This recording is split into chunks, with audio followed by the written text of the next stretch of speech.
The air in the old Caldwell funeral home always smelled the same. A peculiar mix of antiseptic cleanliness, wilting lilies, and a damp, earthy scent that clung to the air like moss. It was a cold smell, a scent of finality. I had come to Caldwell to escape, a small town nestled deep in the rain-soaked Cascade Mountains, and my new job as an apprentice to old Mr. Finch seemed perfect for a hermit. I was fresh out of college, burdened with more debt than direction, and the isolation of the place promised a kind of peace I desperately needed.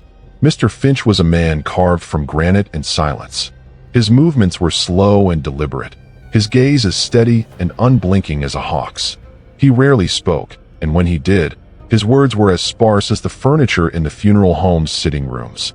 On my first day, he gave me a tour that was more of a silent, funereal procession.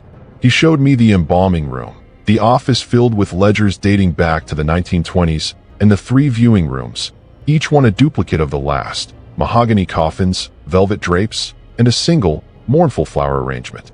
Then we came to a door at the very end of a dim hallway. It was just an ordinary door, painted the same muted gray as the walls.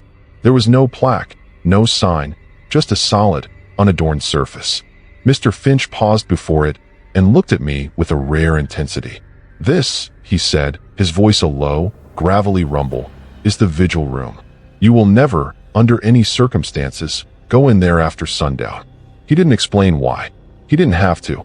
The finality in his tone, the way his knuckles whitened as he gripped the doorknob, told me everything I needed to know. This wasn't a suggestion, it was an absolute law. I nodded, and we moved on, but the image of that door, with its unspoken warning, was seared into my mind. For the first few weeks, the funeral home was just a job. I learned to assist with preparations, to manage the endless paperwork, and to maintain the facade of serene calm for grieving families. I would clean the viewing rooms, straighten the flowers, and polish the brass on the coffins. But as the days turned into weeks, a strange rhythm began to emerge, one dictated by the vigil room. Every evening, just as the sun dipped below the mountains, Mr. Finch would perform a ritual that was as silent as it was unnerving. He would enter the vigil room alone, stay for a few minutes, and then emerge, locking the door behind him with a heavy, old-fashioned key. I tried to dismiss it as a quirky habit, but my curiosity, a trait I thought I had long since buried, began to stir. The rules of my apprenticeship were clear. I was to leave for the night once Mr. Finch had finished his rounds. But one night, a powerful storm rolled in, so fierce it knocked out the power to the entire town. I was getting ready to leave, but Mr. Finch, with a stern glance at the dark, storm-swept windows, told me I should stay until the power returned. My stomach tightened. The thought of spending a night in the Caldwell funeral home, a building designed for the quiet presence of the dead, filled me with a sudden, clammy dread. The silence that followed was thick and heavy, punctuated only by the drumming of rain on the roof and the creaking of the old building. The glow from my phone was the only light. I was huddled in the office, trying to distract myself with a book, when I heard it for the first time. It was a faint sound, almost a vibration, a soft, rhythmic tapping. At first, I thought it was the wind, a loose shutter perhaps. But the tapping was too even, too deliberate. Tap, tap, tap. It came from the direction of the back hallway. I tried to rationalize it. A branch hitting the window, a loose pipe. But the tapping grew more insistent. And then I heard something else, something I couldn't explain away. A low, humming sound, like the whisper of a distant electric current. The sound of a voice, barely audible, as if murmuring from behind a thick blanket. My heart hammered against my ribs. I knew, with a certainty that chilled me to the bone, where the sounds were coming from.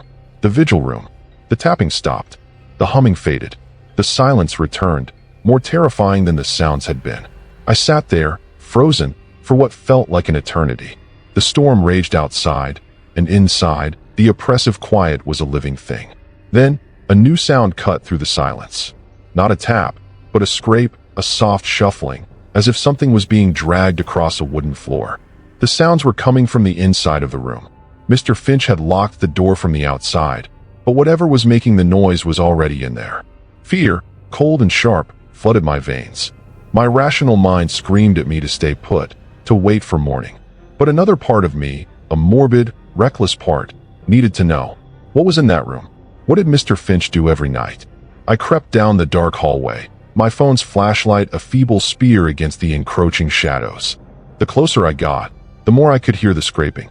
It sounded like something heavy and awkward, moving in jerky, uneven bursts. I reached the vigil room door and pressed my ear to the cool wood. The scraping sound was right on the other side. My hand, trembling, found the doorknob. It was locked, of course, a solid, unyielding barrier. I tried to peek through the keyhole, but it was just a black void. Driven by a desperate need for a solution, I went to the back of the building where we stored the cleaning supplies. I found a small crowbar there, and without giving myself time to think, I brought it back to the door. I knew I was breaking the one rule, but the sound, the terrible, unnatural sound, had broken my will. The lock was old, and with a series of muffled scrapes and a final, sharp crack, the bolt slid free. The door swung open on silent hinges, revealing a pitch-black interior. I shone my flashlight inside. The room was not what I expected. It was empty. The floor was bare wood, and the walls were lined with old, faded wallpaper. There were no coffins, no chairs, no bodies. Just one large, ornate object draped in a heavy velvet cloth in the center of the room. It was an antique, floor-to-ceiling mirror, and the velvet shroud covered it almost entirely. I moved closer, my flashlight fixed on the object. I could hear my own breathing, loud and ragged, in the silence. The scraping sound had stopped the moment the door was opened. I reached out a shaking hand and, with a deep breath, pulled the velvet cloth away. What I saw in the mirror wasn't what I had expected. It was a reflection, but not of me. At first, I thought my eyes were playing tricks on me in the low light. A faint, ghostly figure was in the glass. It was a woman, dressed in a simple white dress, her hair long and dark.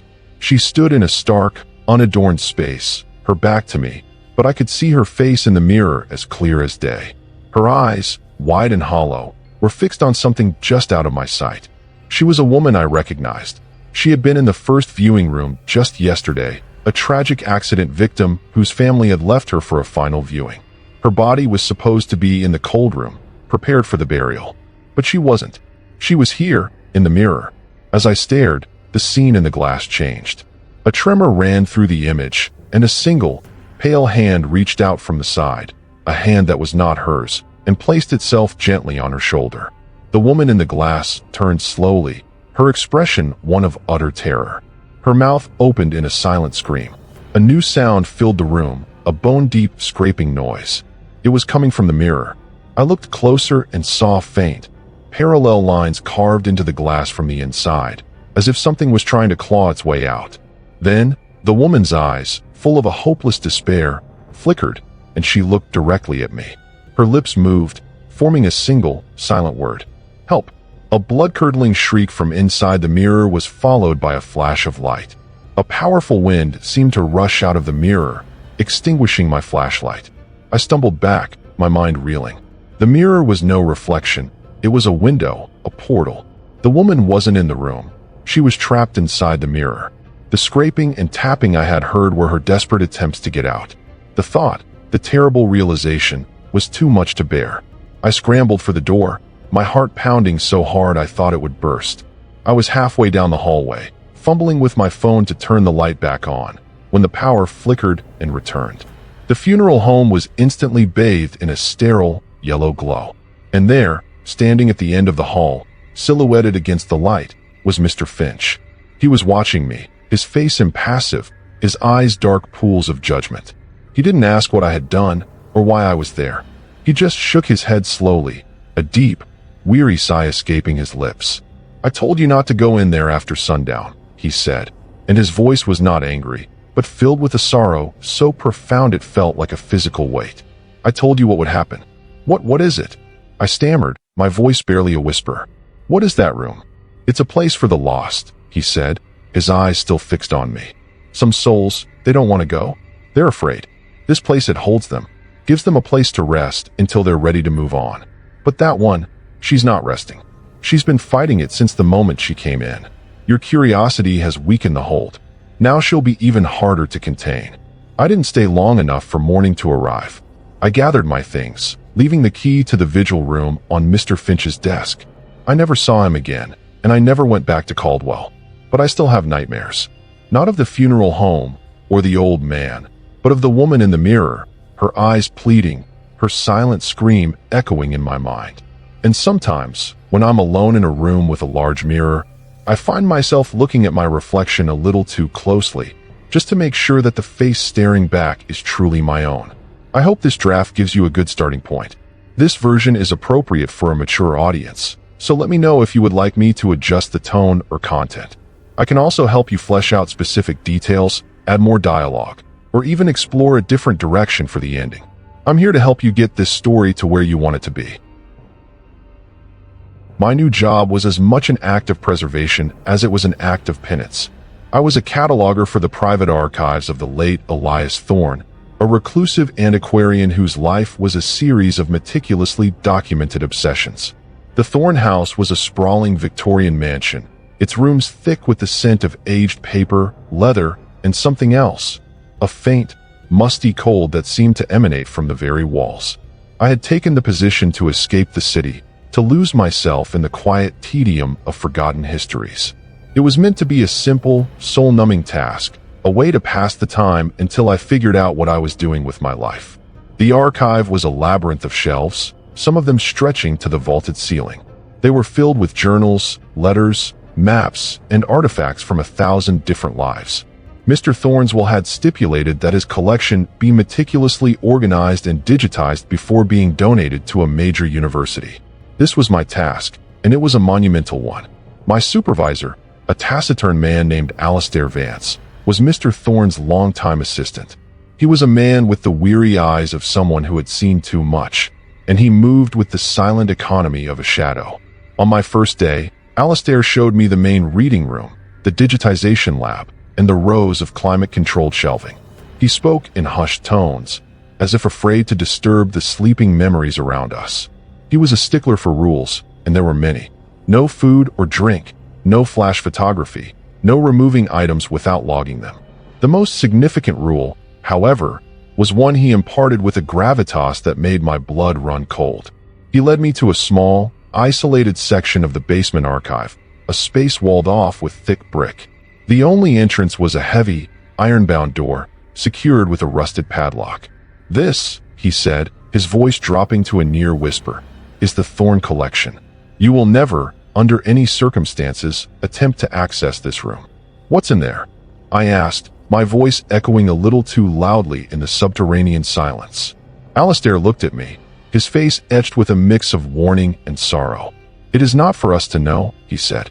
"Mr. Thorne dedicated his life to this work, and he left specific instructions for its permanent sealing. The padlock stays on. The key is gone. That's all you need to know." He then turned and walked away, leaving me to stare at the heavy, silent door. It was a barrier that felt less like a locked room and more like a tomb. For weeks, I buried myself in my work. The solitude was profound, broken only by the rustle of paper and the soft click of my camera's shutter. I cataloged a poet's heartbreaking correspondence, a soldier's tattered diary from the trenches of World War I, and a Victorian botanist's intricate sketches of strange, forgotten flora. I was a ghost among ghosts, surrounded by the echoes of lives long past. But always, in the back of my mind, was the iron-bound door. I would often find my gaze drifting to the section of the archive where it stood, a silent, unyielding enigma. One night, I was working late on a particularly compelling series of letters from a 19th century explorer who had disappeared in the Arctic. The storm outside had been building all day, and as the wind howled around the old house, the power flickered and then died with a final, defeated hum. My laptop shut down, plunging me into total darkness. My phone's flashlight provided a small, weak circle of light, and I began the nervous trek to the main floor, eager to escape the profound darkness of the archive. As I fumbled my way through the labyrinthine aisles, a faint sound stopped me in my tracks. It was a soft, rhythmic scratching, like fingernails on a chalky surface. Scritch, scritch, scritch. It was a persistent, dry sound that seemed to come from everywhere and nowhere at once. I froze, my heart hammering. I told myself it was just the old house settling, the sounds of wood expanding and contracting in the cold night. But the sound grew louder, more insistent. And then I heard something else, a faint, whispering sound, like dry leaves rustling across a stone floor. It sounded like a voice, barely audible, reciting a list of names. I knew, with a bone-deep certainty, where the sounds were coming from. The thorn collection. The scratching stopped. The whispering faded. The silence that followed was so complete, so profound, it was more terrifying than the sounds had been. I stood there for what felt like an eternity, my phone's light a small, trembling beacon in the oppressive darkness. Then, a new sound cut through the quiet. Not a scratch, but a heavy, dragging sound, as if a large, unwieldy weight was being dragged across the concrete floor. The sounds were coming from inside the room. The padlock was still on the door, a silent testimony to the impossibility of the sounds. My fear was a cold, sharp blade, but my curiosity, a sickness I had tried to medicate with dusty ledgers and brittle paper, was more powerful. What was in there? What were those sounds? I crept down the dark aisle, my phone's flashlight a feeble spear against the encroaching shadows. The closer I got, the more the dragging sound intensified. It sounded like something struggling, a series of jerky, uneven heaves. I reached the iron-bound door and pressed my ear to the cool metal.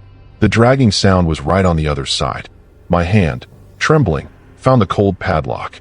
It was locked, of course, but the sound from within felt like it was right at my ear. I tried to peer through the small gap between the door and the frame, but it was too narrow. Driven by a desperate, reckless impulse, I fumbled for a set of wire cutters I kept in my toolkit for cutting the binding on old ledgers. I knew I was breaking the one absolute rule, but the sound, the terrible, unnatural sound, had broken my will. The old lock was brittle with rust, and with a series of sharp, metallic snaps, the wire cutters bit through the shackle. The padlock fell to the floor with a heavy clatter that seemed to shatter the silence. The door, despite its weight, swung inward with a silent sigh. I shone my flashlight inside. The room was not what I expected. It was small and bare, with walls of unpainted brick. There were no shelves, no cabinets. Just one large, iron trunk in the center of the room, its surface a mosaic of rust and grime. It was not a coffin, but it held the same air of finality. A single, small, hand-painted sign was taped to its lid. The words were faded but clear. Do not open. The stories are not our own. The dragging sound had stopped the moment the door was opened. I moved closer, my flashlight fixed on the trunk. I could hear my own breathing, loud and ragged, in the profound silence. I knelt down and, with a shaking hand, lifted the lid. What I saw inside wasn't what I had expected. There were no bodies, no artifacts, no treasures. The trunk was filled to the brim with stacks of journals, each one bound in faded leather, their pages yellowed and brittle with age. They were all written in the same hand, a cramped, elegant script. I picked up the top one and opened it. The pages were blank. All of them. Puzzled, I looked at the next one. Blank. The next and the next. All of the journals were empty. I was about to close the trunk when a faint, shimmering light seemed to flicker on the page of the journal in my hand. It was a golden glow, pulsing with a slow, hypnotic rhythm. I looked closer, and as I did, the words began to appear on the page, as if written by an invisible hand. The story was about a young woman named Clara, a laundress in 19th century London, whose days were filled with steam, soap, and the back-breaking work of washing clothes for the wealthy. The words were so vivid, so detailed, that I felt as if I was standing in her small, crowded laundry room, feeling the heat of the iron and the burn of the lie. But as I read, the story began to change, to darken.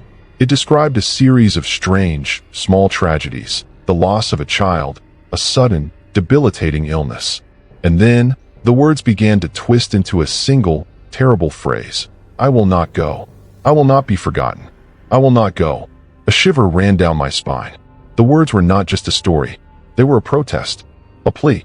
I looked at the other journals in the trunk, and in the faint light of my phone, I saw that on the spine of each one, a name had begun to appear, etched in that same shimmering, golden light. These weren't empty books. They were containers. They were souls. The scratching sound returned, more frantic now, coming from all around me. I looked up, and in the periphery of my flashlight's beam, I saw that the other journals were now glowing, their spines illuminated with the names of people long dead. Their stories were fighting to be written, to be heard, to be released. The air filled with the faint, whispering sound of 1,000 voices, a chorus of forgotten lives. I slammed the lid of the trunk shut with a bone-jarring crash. The whispering and the scratching stopped instantly. A profound silence filled the room, more terrifying than any noise. I stumbled back, my mind reeling. The Thorne collection wasn't an archive of stories. It was a prison. Mr. Thorne hadn't cataloged them. He had captured them. The thought, the terrible, unforgivable realization, was too much to bear. I scrambled out of the room, fumbling for the padlock, my heart pounding so hard I thought it would burst. I secured the lock, the cold metal a small, comforting weight in my trembling hands. I was halfway up the stairs when the power flickered and returned, bathing the archive in a sterile, yellow light. And there, standing at the top of the stairs, was Alistair. He was watching me, his face impassive, his eyes dark pools of judgment. He didn't ask what I had done or why I was there. He just shook his head slowly, a deep, weary sigh escaping his lips. "I told you not to go in there," he said, and his voice was not angry, but filled with a sorrow so profound it felt like a physical weight. "I told you what would happen." What is it?" I stammered, my voice barely a whisper. "What is that collection?" "It's a place for the lost," he said, his eyes still fixed on me. "Some souls, they don't want to go. They're afraid.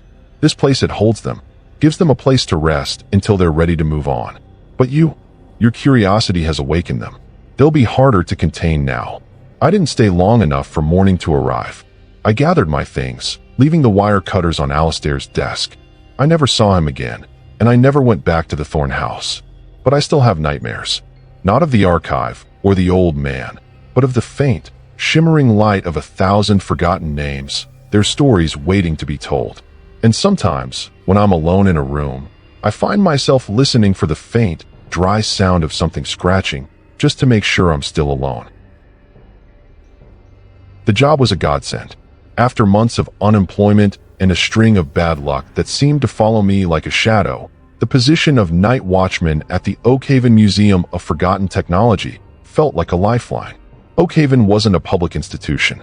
It was a private, sprawling estate owned by a reclusive and wealthy eccentric named Mr. Alistair Finch.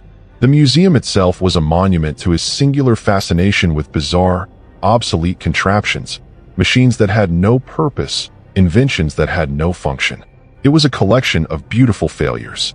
The museum smelled of oil, aged wood, and a faint, electrical ozone that hinted at the presence of power, even when the machines were dormant. Mr. Finch was a man of sharp angles and even sharper words. His movements were precise, his gaze unwavering, as if he could see the flaws in my character as easily as he could see the rust on one of his exhibits. On my first night, he gave me a tour that was less about the exhibits and more about the rules. The main building, he explained, was a series of galleries, each dedicated to a different era of failed invention. There were intricate clocks that told no time, musical instruments that made no sound, and fantastical engines that were designed to run on a substance that didn't exist. "Your duties are simple," Mr. Finch said, his voice a dry, rasping whisper. "Patrol the galleries, ensure the exhibits are secure, and under no circumstances are you to activate any of the machines. They are for display, not for function." Then he led me to a heavy, iron-bound door at the very end of the main gallery. It was a formidable barrier, with no handle on the outside, only a small, rectangular panel with a red light glowing ominously. Mr. Finch pointed to it with a long, bony finger. "This," he said, the words heavy with a singular, unspoken meaning, "is the access point for the sub-galleries. The power for this area is kept on a separate circuit. You are never, under any circumstances, to activate it." He didn't explain why. He just gave me a long, significant look that said it all. This was not a suggestion, it was an absolute law. I nodded, and he left me to my duties, but the image of that door, with its silent, red light warning, was seared into my mind. For the first few weeks, the Oakhaven Museum was a place of quiet wonder. I walked the galleries every night, the beam of my flashlight a solitary star in the immense, silent darkness. I grew to love the strange, beautiful machines, each one a testament to the boundless but often misguided nature of human ambition. I cataloged a clockwork automaton that was supposed to teach animals to speak, a photonic synthesizer that was meant to create light from thought, and an intricate, brass globe that promised to chart the stars of a parallel universe. I was a ghost among ghosts, surrounded by the echoes of impossible dreams. But always, in the back of my mind, was the red light door. I would often find myself drifting down the gallery hallway, my gaze fixed on the quiet barrier, a silent, unyielding enigma. One night, as a powerful electrical storm raged outside, I was in the middle of my rounds when the power to the museum flickered and died. The emergency lights, dim and green, came on, casting the galleries in a sickly, spectral glow. It was a profound darkness, the kind that swallows sound. The rain beat against the immense windows like a frantic drummer, and the wind howled through the eaves. I was about to contact Mr. Finch when I heard it for the first time. It was a soft, rhythmic ticking, like a dozen antique clocks all ticking in perfect, unnerving unison. Tick-tock, tick-tock. It was a persistent, dry sound that seemed to come from everywhere and nowhere at once. I froze, my heart hammering. I told myself it was just the old building settling, the sounds of wood expanding and contracting in the cold night. But the sound grew louder, more insistent. And then I heard something else, a faint, mechanical whirring, like the whisper of a distant turbine. It sounded like a voice, barely audible, a list of names being recited in a cold, metallic voice. I knew, with a bone-deep certainty, where the sounds were coming from. The subgalleries. The ticking stopped. The whirring faded. The silence that followed was so complete, so profound, it was more terrifying than the sounds had been. I stood there for what felt like an eternity, my phone's light a small, trembling beacon in the oppressive darkness. Then, a new sound cut through the quiet. Not a tick, but a soft, grinding noise, as if a rusted gear was struggling to turn. The sounds were coming from inside the room. The red light was still off, a silent testimony to the impossibility of the sounds. My fear was a cold, sharp blade, but my curiosity, a sickness I had tried to medicate with quiet solitude and endless exhibits, was more powerful. What was in there? What were those sounds? I crept down the dark hallway, my phone's flashlight a feeble spear against the encroaching shadows. The closer I got, the more the grinding sound intensified. It sounded like something struggling, a series of jerky, uneven heaves. I reached the iron-bound door and pressed my ear to the cold metal. The grinding sound was right on the other side. My hand, trembling, found the access panel. It was a simple lever, but it was locked. Driven by a desperate, reckless impulse, I found a small screwdriver in my pocket, part of a toolkit I carried for minor repairs, and jammed it into the panel's seam. I knew I was breaking the one absolute rule, but the sound, the terrible, unnatural sound, had broken my will. With a soft crackle and a flash of green light, the lever came free. I flipped it down, and with a low, resonating thrum, the red light on the panel turned green. The heavy, iron-bound door swung inward with a silent sigh. I shone my flashlight inside. The room was not what I expected.